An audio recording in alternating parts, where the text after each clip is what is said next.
In your testimony, you referred to private military companies that Russia relies on to undermine other nations' sovereignty. To the extent possible in this open setting, can you share your perspective on the relationship between the Wagner Group and the Russian forces at the operational level? And are you seeing the Wagner Group's presence in Africa change as a result of the war in Ukraine?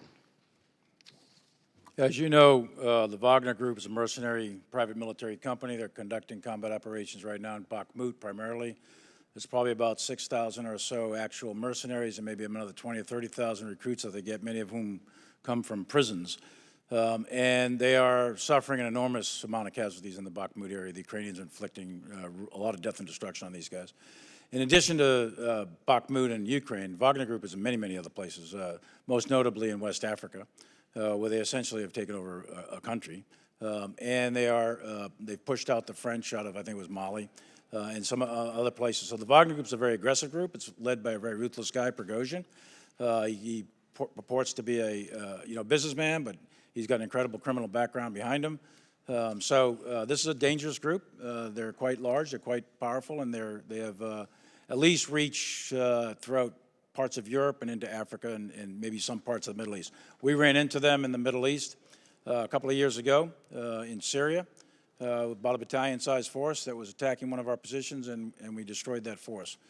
So they are there, they're aggressive, most of them are former Russian soldiers of one kind or another.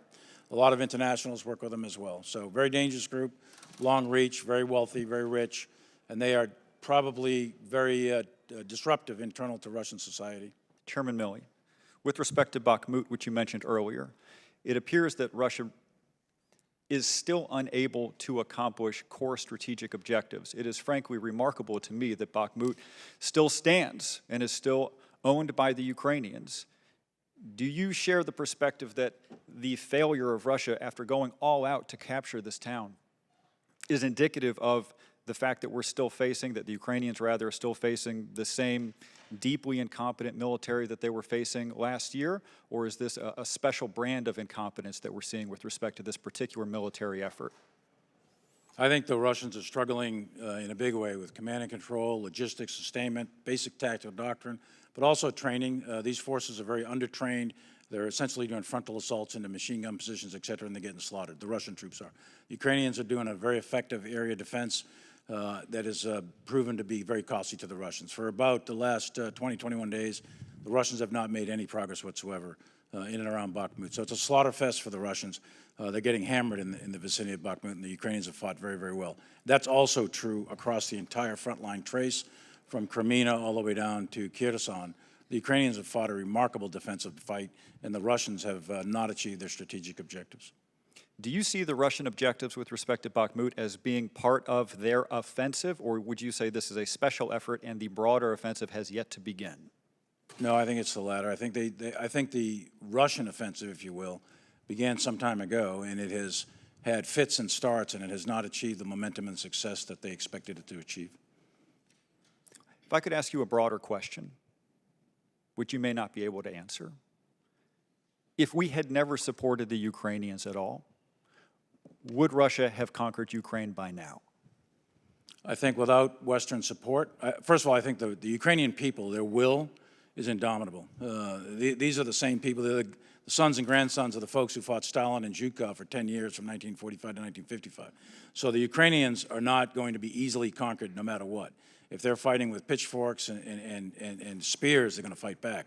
But having said that, they would have probably lost considerably more ground without Western assistance.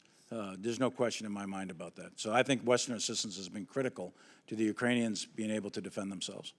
With respect to Putin, seems to me, seems to a lot of folks, very clear that he's a war criminal, lots of evidence for this, and yet there are plenty of people in this country who still don't see it that way, who see Putin as basically a national leader pursuing national interests. If you could speak to those folks and give us your sense on his status as a war criminal, that would be appreciated. I think the war itself is illegal. It undermines one of the first principles that were established after World War II that underwrites the so-called rules-based international order that is part of the United Nations, for example, which is wars of aggression, which are unprovoked, not in the cause of defense, where large countries then use their military force to attack smaller countries not in the defense of their own nation.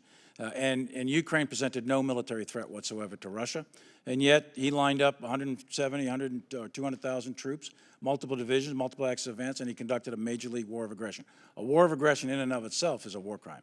And then, of course, you've got the actual war crimes in many of the cities and towns.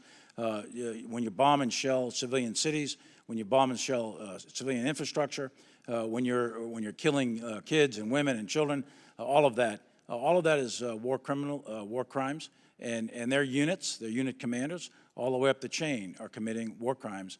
The Russian forces are, and it's a tragic unfolding of events, but it's true. There's a lot of war crimes being committed by the Russian forces in Ukraine. Putin has, clearly made some of the most outrageous miscalculations of any leader in modern times. He miscalculated the will and commitment of the Ukrainian people. He made a major miscalculation in not understanding the leadership of the U.S. and the commitment of the U.S. to lead. And he made another miscalculation in not understanding how our allies, our transatlantic allies in particular, but even our global allies, even beyond NATO, how they're banded together so coherently and strongly under this leadership. And I've been able to witness this not only as a member of this committee, both informed by classified and public information, but also with my service on the Foreign Affairs Committee, where I've chaired and ranked on the European subcommittee for that time, and engaged in very private and important conversations with leaders there. Yet there are voices in the American public right now that will say that our coalition partners are not holding up their end of the bargain. I'm informed by information that I've had that just to the contrary.